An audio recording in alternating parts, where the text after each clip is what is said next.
Welcome to Disability Empowerment Now, Season 4.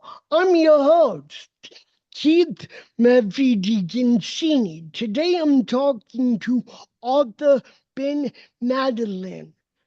Ben, welcome to the show. Well, thank you, Keith. I'm very happy to be with you and your audience.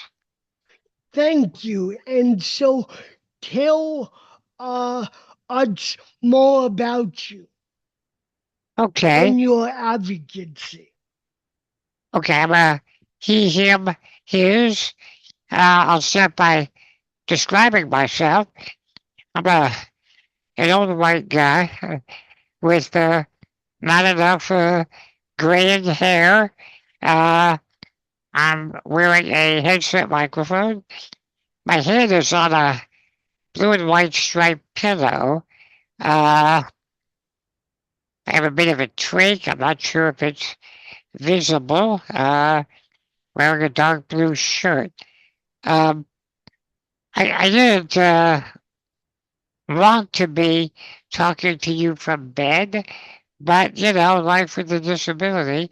I've had some health problems lately, and I'm just more comfortable talking from here for now. But in the future, I hope to spend more time back in my wheelchair. Anyway, I'm a writer. I've written a few books. I write for magazines and websites, primarily financial magazines. Uh, I'm 61 years old and born with spinal muscular atrophy, which is a progressive congenital neuromuscular weakness. And what can I tell you? I'm talking to you from Los Angeles, where it is hot as hell.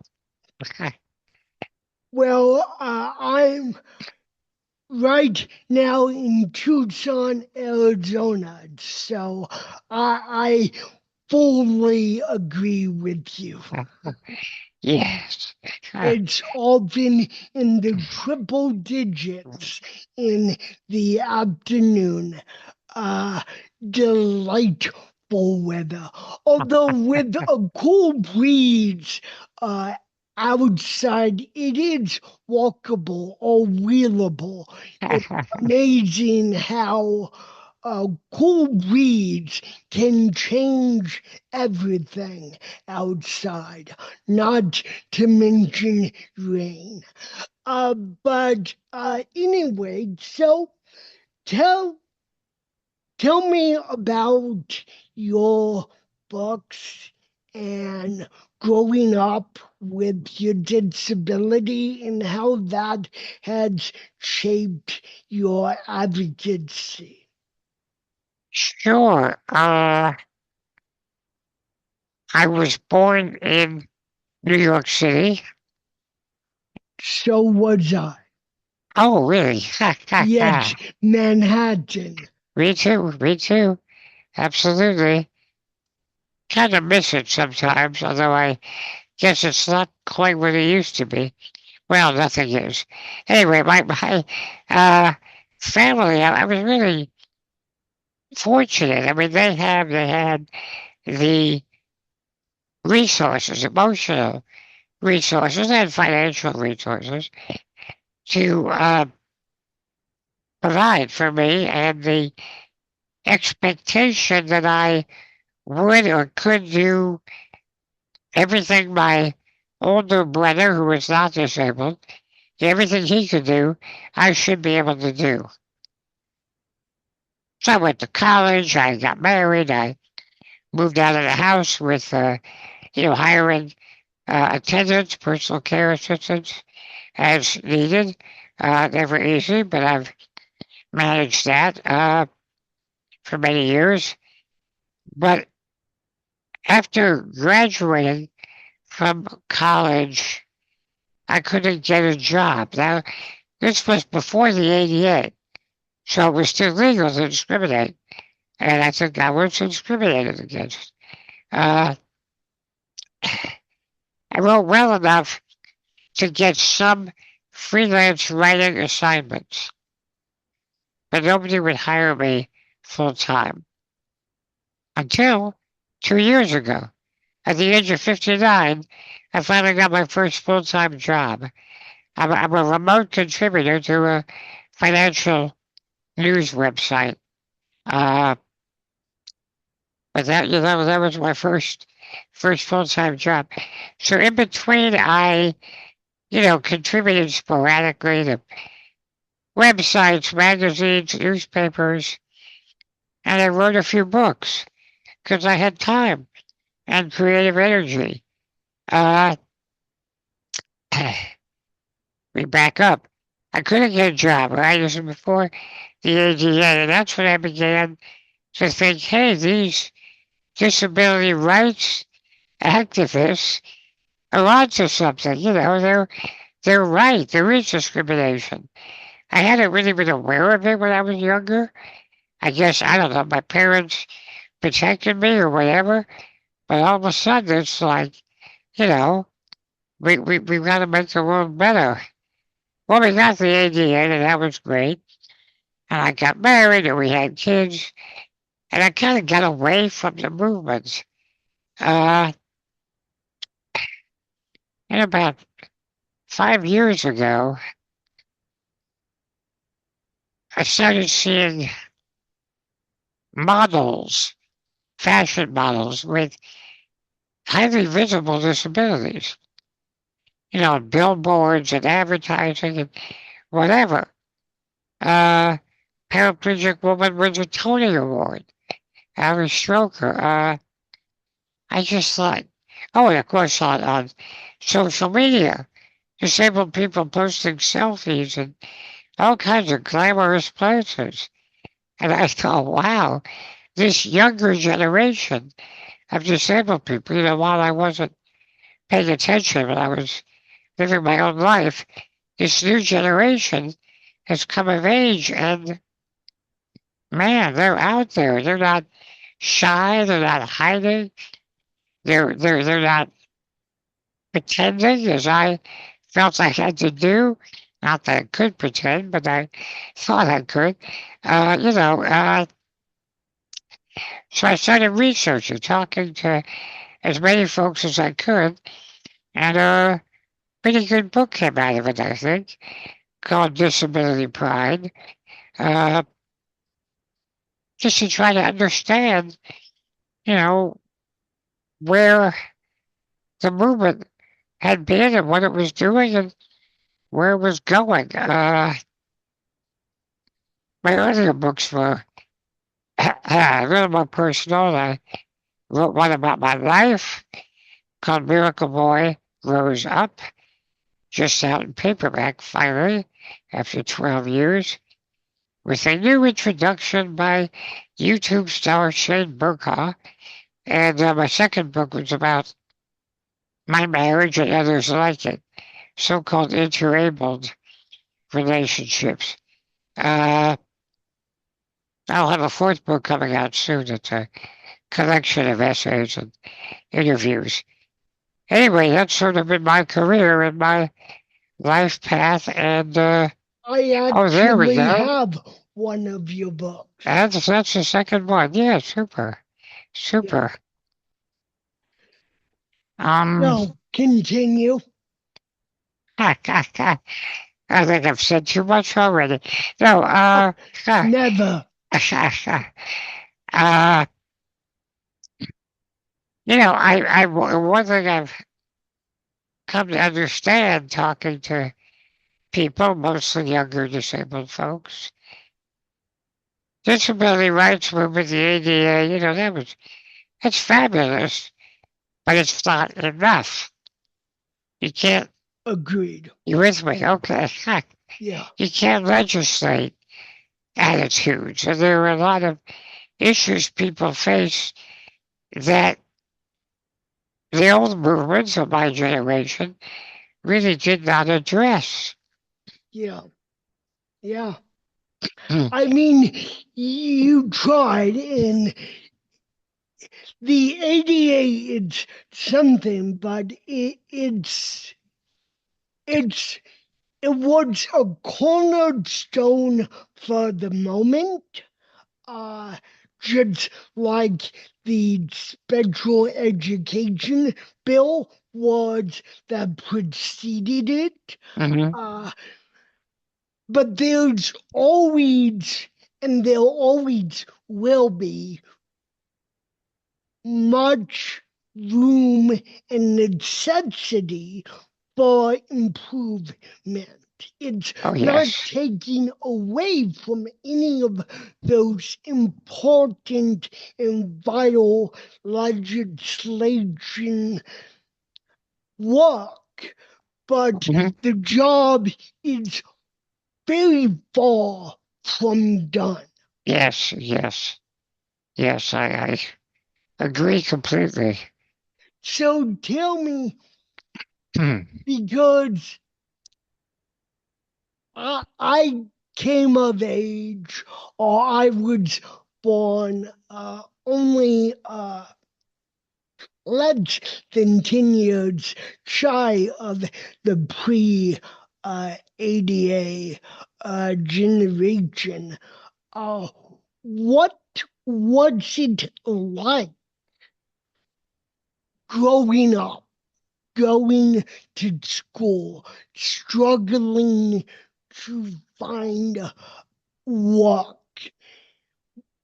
before the ADA was even around? I mean, Yeah.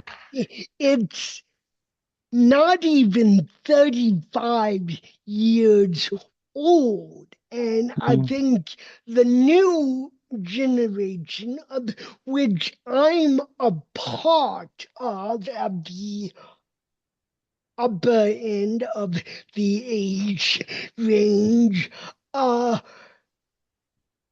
has always had the ADA, like Mhm. we've always had the internet. That's not trying to disparage Right. any of the new activists of the disability rights movement today, but you and others like you can offer a very unique perspective on what it was like before we had these groundbreaking legislations that have really reshaped, in part, disability rights. Mhm. And that wasn't always the case. Far, far from it. And so go back, take us back in time to what it was like growing up with your disability and trying to navigate a very, very different world. Sure, sure.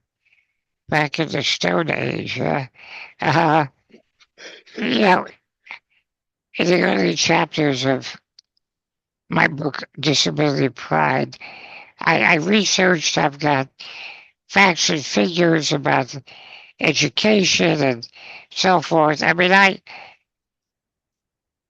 am fortunate. I was privileged. I know before me, even in my time, a lot of kids like me, were in separate schools if they were in schools at all and didn't learn much. uh, it's totally substandard or non existent education for kids. My parents somehow knew that that wasn't good enough for me. I mean, they weren't great advocates generally, but they were advocates for me, for my welfare. And maybe I shouldn't say welfare. Anyway, my well-being. Excuse me. Uh, uh, Right. So,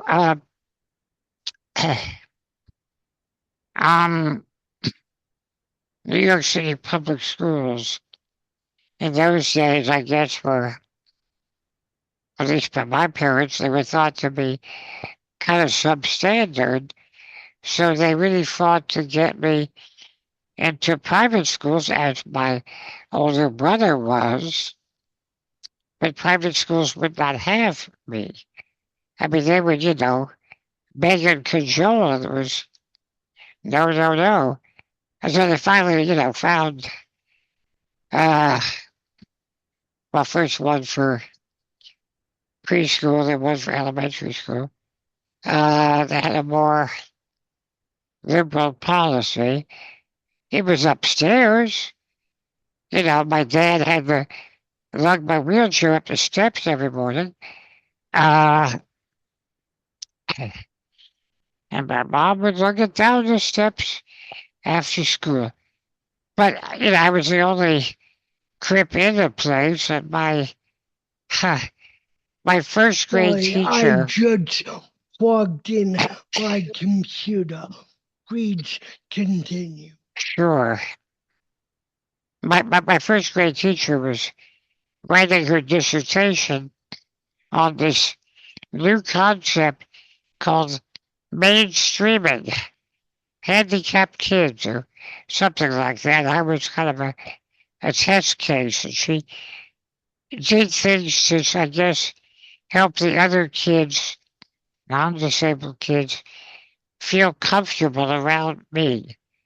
Had them, apparently, I don't remember this, had them come up one by one and touch my wheelchair so it wasn't scary, stuff like that. I always had friends, I mean, I had to be pushed. I was in a manual chair and I couldn't really wheel myself. But I always had friends to do that. The best, best ones, the best wheelchair pushers became my best friends. Uh, but by, I don't know, seventh, eighth grade, I was unhappy. I felt the education wasn't good enough. So I again went through the process of applying to private schools for high school and getting rejected everywhere. Uh, Let me think. The Education for All Handicapped Children Act, first called the, that's right, Handicapped Children, later the Individuals with Disabilities Education Act. I think it first passed in 78. I was already in high school. But in 76, we found one that would take me, and so I changed schools again. I was the only, it's obviously disabled student in the school. And again, I had friends and I liked it. It was again upstairs. Uh, 4 or 5 floors with a tiny little elevator that I could barely squeeze my chair in if I removed the footrest. It was that kind of thing. It was real. I had to adapt a lot. I had to modify my life to do what they needed, and I don't think I was able to really articulate difficulties turning pages in a book or holding a pen and writing by hand on paper. Because, we didn't have computers. I know when I took the SAT, my mother made a point of asking the proctor to go over my pencil marks, or they might not show up in the automatic reader, whatever. The little bubbles I had to fill in with a pencil, and my marks were very soft. Nevertheless, I expected to, go on and have a fabulous life and career. time I started college was the first year Section 504 of the Rehab Act came into effect, so that any place receiving federal funding or even federal tuition assistance, as a lot of private colleges have, had to become accessible. I was a test case.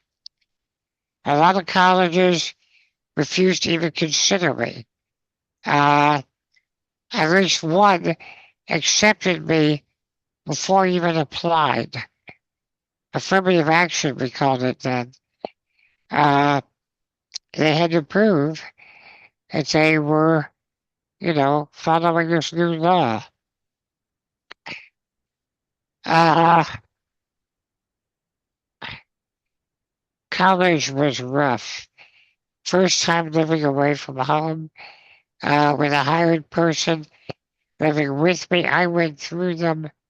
The first year was like every month I'd catch the guy drunk or stealing or just disappear, whatever. Went through a lot of helpers, a lot of assistance. On top of that, getting around campus was hard. I finally had a motorized chair for college. I had one at home before that, but it really didn't do well outdoors. But my new chair could get across campus. I was in Boston. It was cold and snowy. I was pretty miserable. I couldn't really keep up with studies. But somehow I did. I was very isolated. Uh,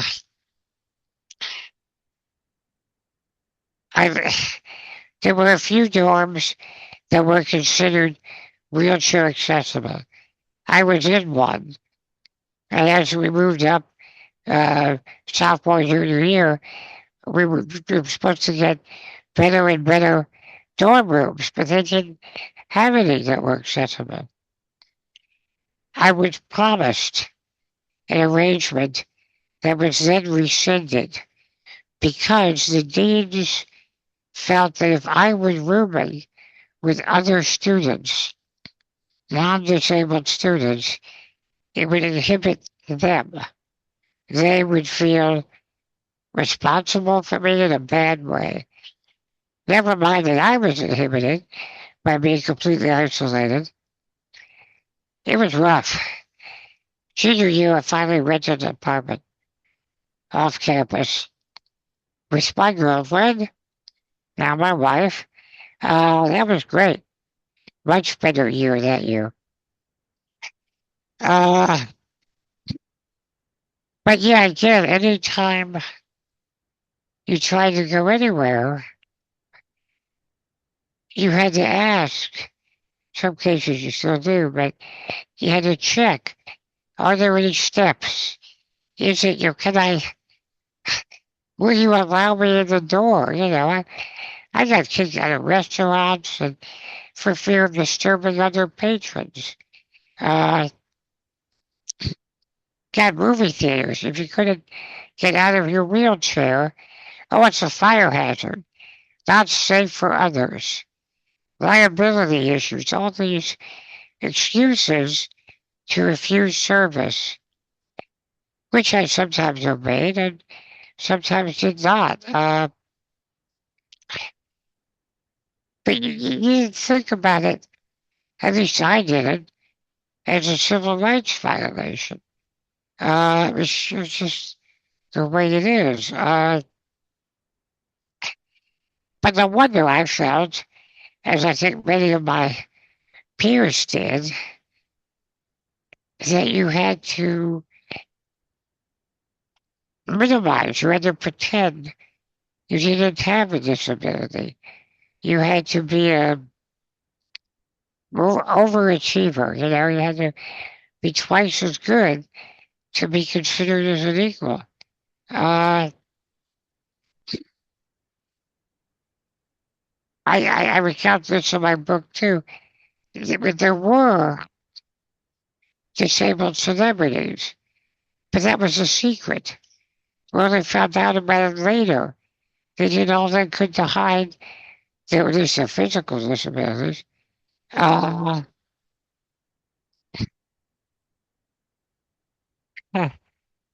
yeah, I've been told that even kids who were educated under the IDEA before the ADA maybe got good access and services in school, but there was nothing after they graduated.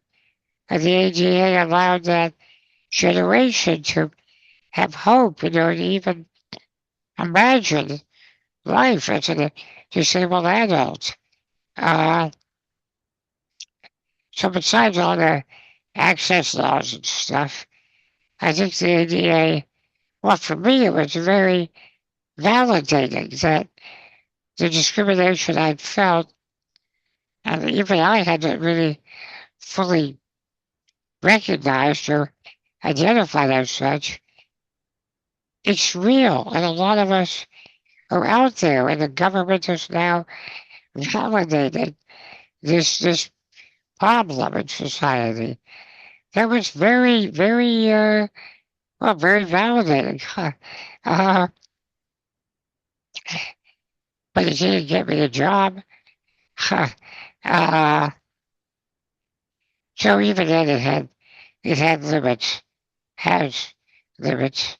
Uh, I've since become aware, for instance, of how so much of the disability rights movement uh, erased the contributions of non-white disabled people or people with less visible disabilities, uh, people with intellectual disabilities. I mean, a hierarchy developed. Uh, it's really unfortunate. Um, I hope the new generation and future generations that won't be so. I mean, people are more aware, I think, of diversity and of things like learning disabilities and other things that aren't just white guys in wheelchairs. Wheelchair basketball was like, wow, well, that's people, people in wheelchairs. I don't want to knock the Paralympics, but a lot of the early symbols of disability empowerment in our culture were white men in wheelchairs who I think did sort of a great job of emulating non-disabled athletes. And that was understandable by the broad population. Oh, they can play basketball, okay. Well, yeah, but what's wrong with, lying in bed like I'm doing? I mean, a lot of disabled folks are not going to play wheelchair basketball, especially if they don't use wheelchairs. No, but I mean, a lot of us are um, at home institutions, uh, spend a lot of time in bed, whatever. Uh, you know,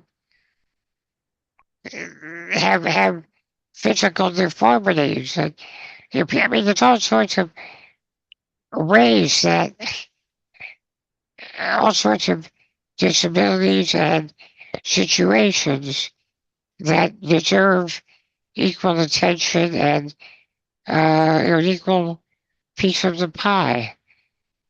I hope that makes sense. Let me grab a sip of water for me. Yeah, Thank you. please go ahead.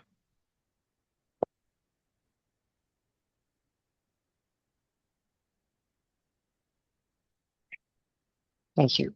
Yeah. Yeah, no problem. Thank you for the Yeah. history lesson. So, how did I'm gonna be personal and unbelieving for a second for the benefit of those who aren't disabled yet. You're married. How did that happen? You have kids. How did that happen? Because in that day and age, I mean, this is pre-ADA, and we talked about you can't legislate people's mindsets, their point of views, and even in this day and age, people are shocked, I tell you, that people with disabilities are in marriages. Mhm. We want to become parents. Some of us are already parents. I mean, I remember doing a paper on disability and sexuality in graduate school. And one of the books I was reading is by Tom Shakespeare, a great Mhm. advocate, Mhm. Mhm. called The Sexual Politics of Disability. And there was one example in there of the countless examples. Uh, a young woman brought home her non disabled boyfriend to meet her parents. And her parents were shocked. And she thought, and she said to her daughter, I thought your disability would take care of your romantic desires and we would have avoided this embarrassment or something like that. I'm Yeah. paraphrasing. That was a example in the UK, probably Mhm. around uh, I don't know when, but I mean the wrong point I'm trying to make, and I'm not at all trying to trivialize your marriage, your love, the fact that you're a parent, but certainly not.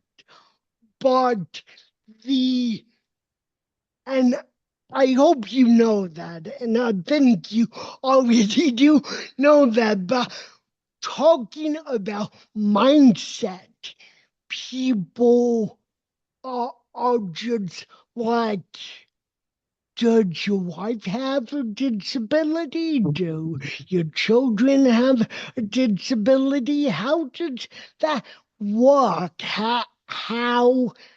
Uh, and all of these personal questions that people really shouldn't ask. And I'm not asking them at all. I'm just trying to get back to that mindset of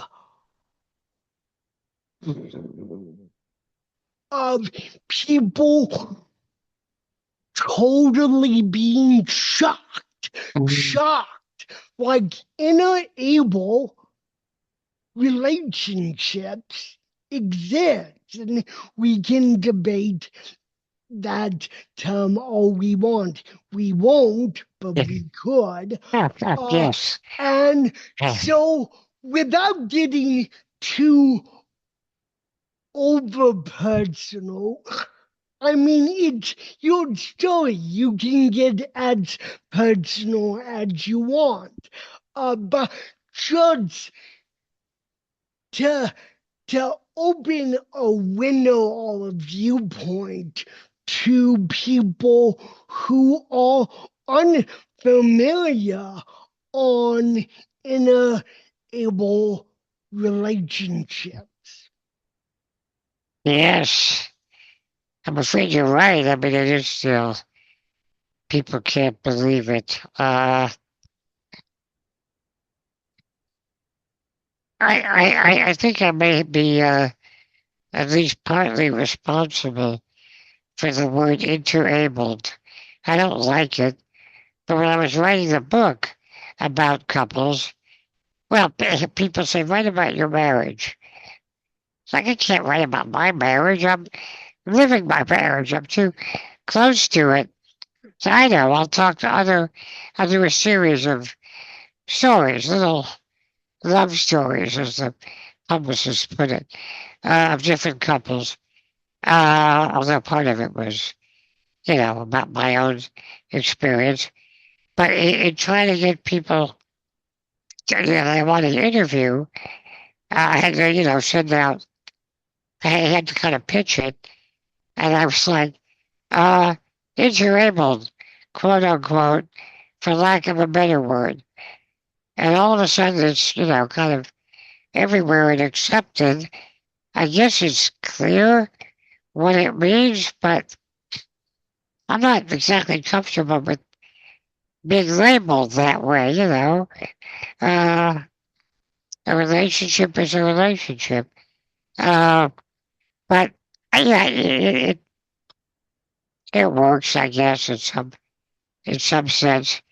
Anyway, as you say, we're not going to debate language. um, I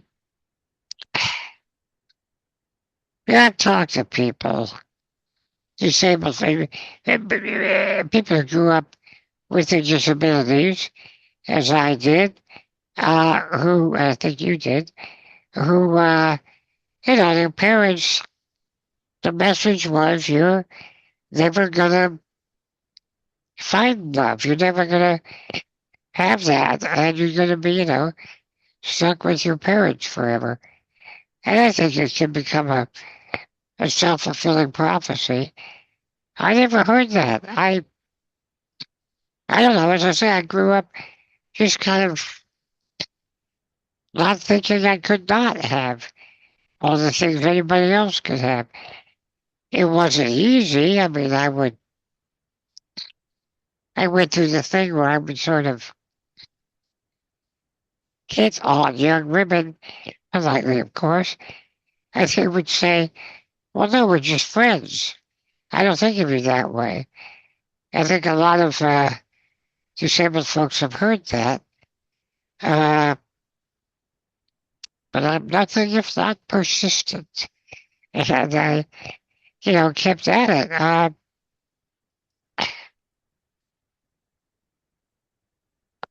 But beyond that, once you have a relationship with somebody,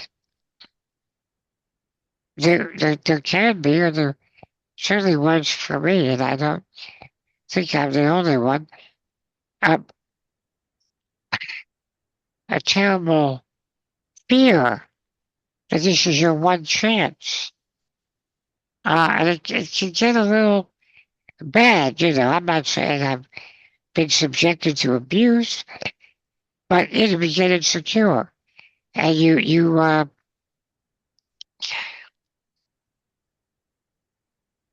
in a way, it works the other way too. My wife has said, if we have a fight or something, as all couples do, she's like, I can't walk out the door and leave you. I'm responsible. I can't, So sometimes even those insecurities and pressures can force you to work out problems. So I tried to argue in that book that on the one hand, couples like us are the same as any other couple. any other relationship. You go through stuff, you cope, you have surprises. On the other hand, maybe there is something, if you survive, something that makes you stronger than other couples. You've already experienced a level of maybe of stress or interdependency or of a lack of privacy that other couples don't know, except maybe if they get old enough. You grow old together, you end up, somebody's bound to have a disability, a physical disability with age. Uh, and that just makes you feel closer. But certainly all the prejudices that we disabled folks face out there affect the relationship too. You know, how many times has my wife been assumed to be my nurse, my sister, my mother, uh, or asked to speak for me, you know. Does he need to go to the bathroom? She's like, how do I know? Ask him. Uh, happens all the time, still does. Uh, it's one reason my wife did not want to be included in my book because she said it happens too much. That people look, to her to kind of validate me or to speak for me. Uh, we finally worked out a compromise, so she is in there, but not too much. I quoted her a little bit. Uh, yes, couples do deal with these things. Uh, How have your children or children in general reacted to your disability throughout your life? yeah, children are great, you know. They're, for the most part, uh, everything is new to them. And they learn and they seem pretty accepting. There's this idea out there that kids are cool and kids will tease. And I've known some of that, of course. But, I've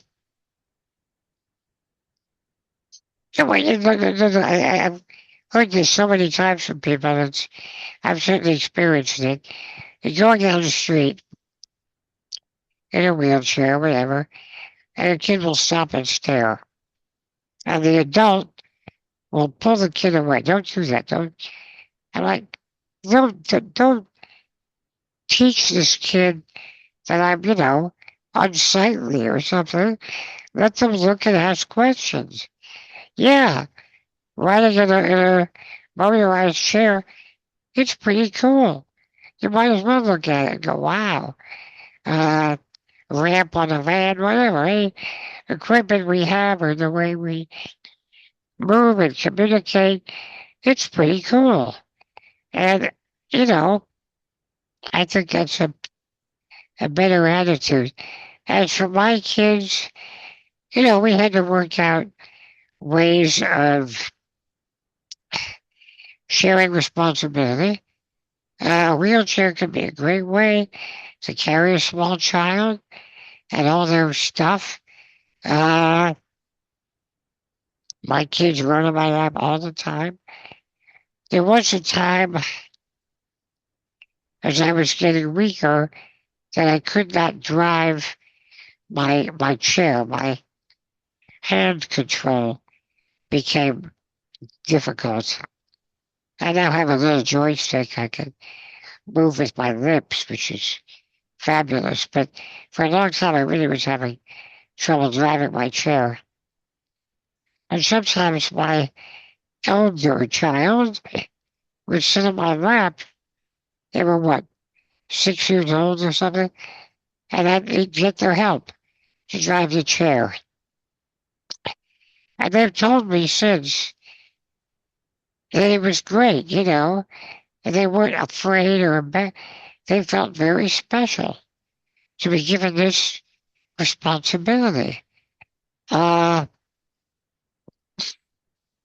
I mean, not all kids are going to react that way, and my wife and I, careful not to, have them feel saddled with too much responsibility. But, oh gosh, I would tell them stories and uh, make games out of cleaning up their room, that kind of stuff. Uh, you find ways to get kids to do things that don't involve spanking them or whatever. Able-bodied parents might do. Uh, but yeah, every family is different and will do things in different ways. How did you feel to be a father? Sorry, how did I How did you feel to be a father? my father? Well,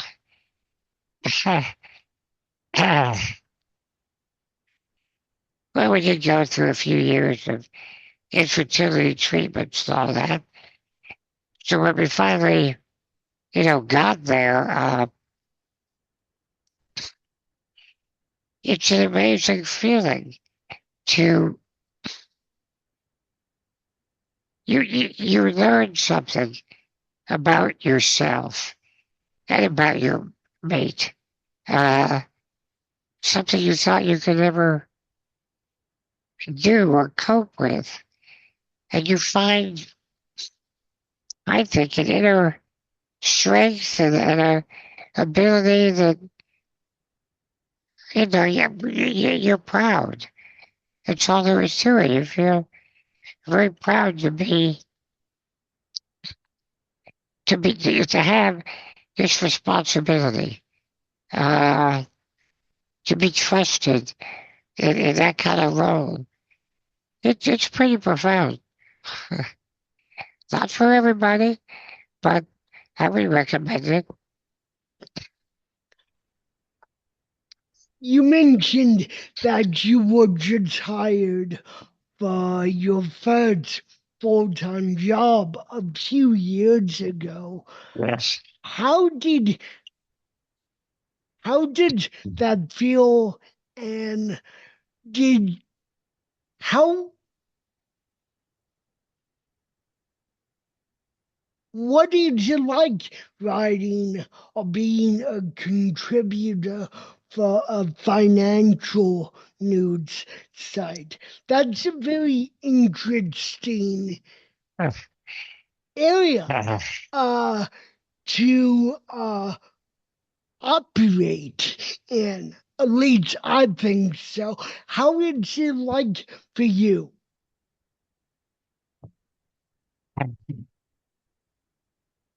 Well, for years and years, unemployed, I, would write for whoever would pay me. And I did have a lead from my dad who had worked for a financial magazine for a while.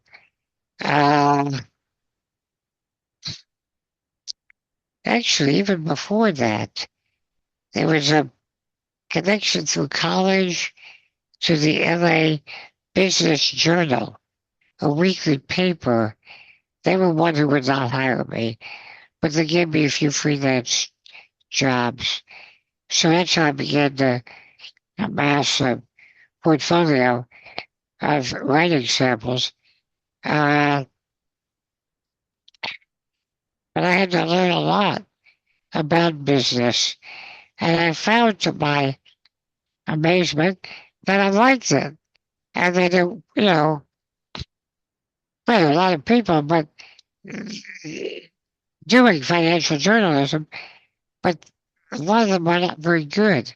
To understand these technicalities and to be able to explain them to people in good, clear English, I felt there was a niche there. And I as I say, I surprised myself that I enjoy it. The folks I work for now, I had freelance for about 10 years. And I happened to see on LinkedIn that they were hiring a full-time writer.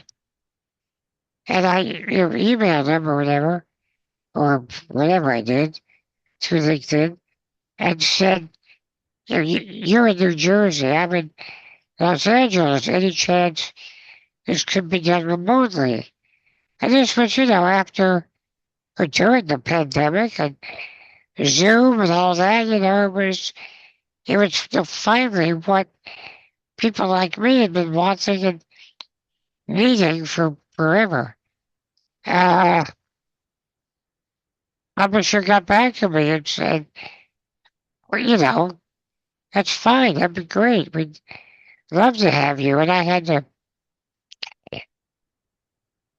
negotiate a contract that gave me enough flexibility schedule wise. I didn't want to get up at East Coast hours. Uh, I'm still never sure if I'm performing up to standard, but they don't seem to complain. Uh, it's an adjustment for me, if I'm honest. I had been on my own so long, my own schedule, writing what I wanted. Now I gotta kind of toe the line a bit. But it's, it keeps me busy and I have, I want to write. I'm a writer more than anything else, I think sometimes. And it gives me stuff to write and someone to write for. So that I like that. The money's okay.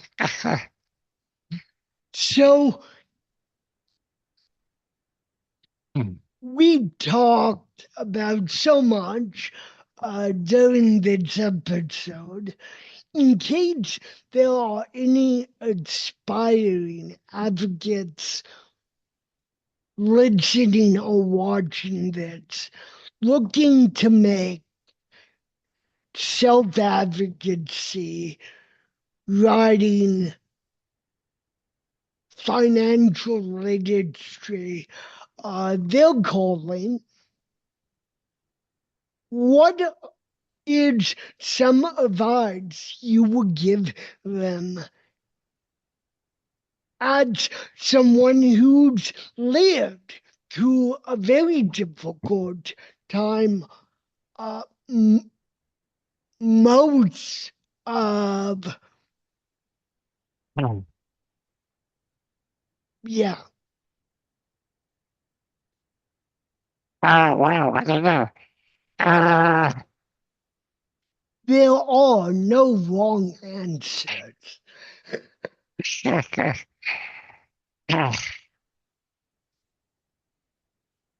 Well,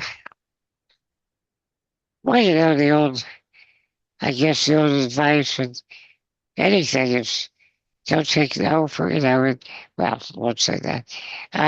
But just to keep trying, keep plugging away and working on what you want to work on. Financially, first of all, I don't give financial advice. People ask me that. You write for a financial advisor. What's your advice? I write about advisors. I'm not an advisor. And I don't take any of it too seriously. I like learning about the game, but I'm not really a player in the game. I guess I try to think about, kind of listen to my own curiosity. Gee, if I had a lot of money and I was planning my retirement or my estate, what am I going to leave my heirs? What what I want to know.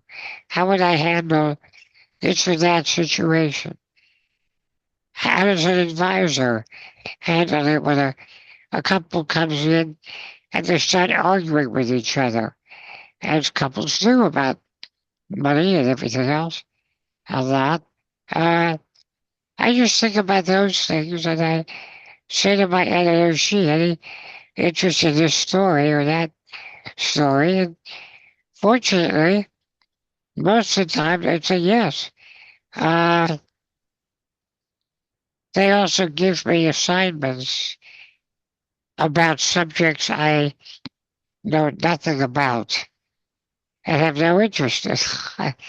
Well, I got to research. I've got to interview people. I do a lot of it online now, by email or whatever, because I don't know. I don't like talking to people and calling around and all that.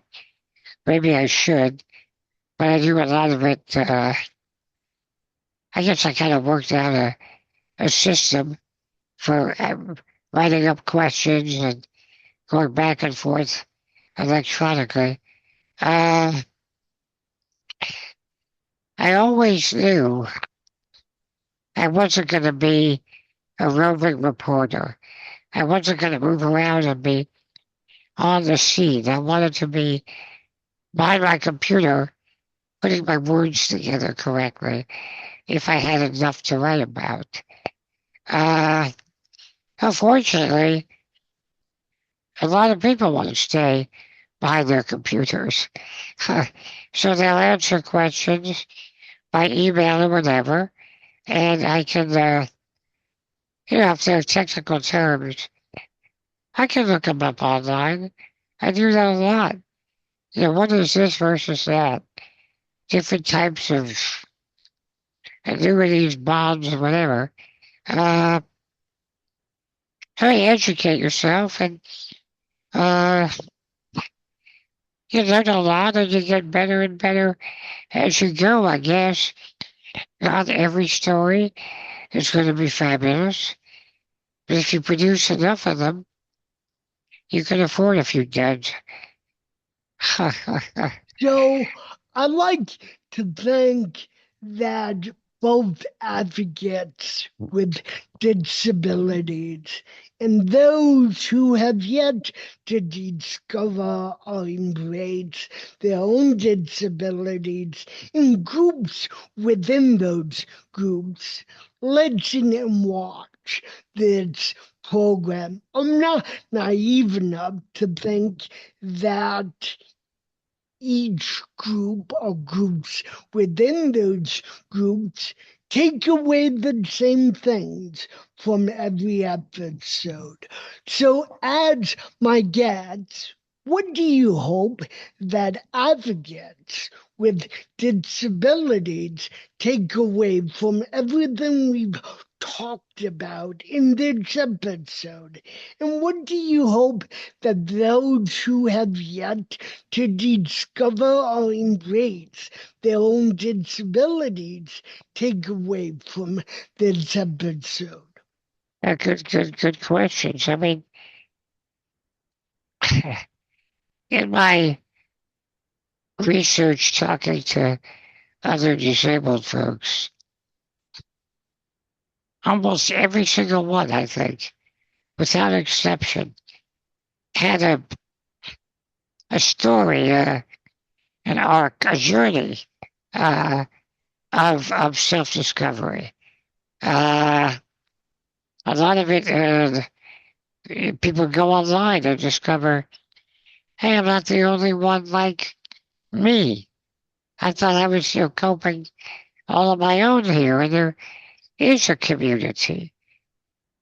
And I think when you connect with the community and you recognize that you're not alone, that us, we disabled folks are part of a really big, diverse group and always have been. Throughout history, there have been disabled folks contributing to society. not always recognized, perhaps, but there's a great history, a great community, and there's nothing to be ashamed of. Uh, to me, that seems pretty vital. It's inevitable. Sometimes, sure, you're going to feel bad about yourself. Uh, Society certainly gives you enough reasons to think that you're no good.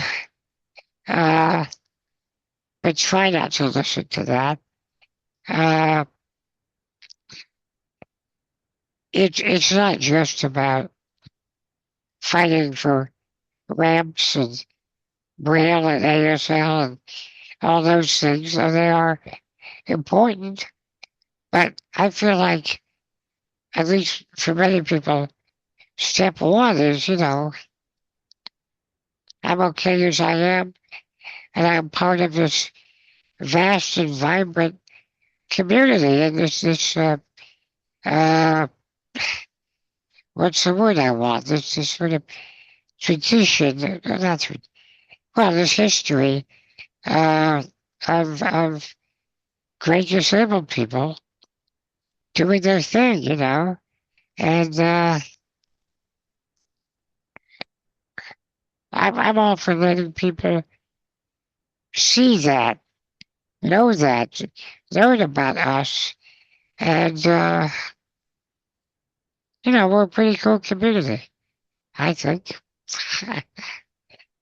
Well, my friend, I hope you know you always have a place on this program, and I hope we talk again soon.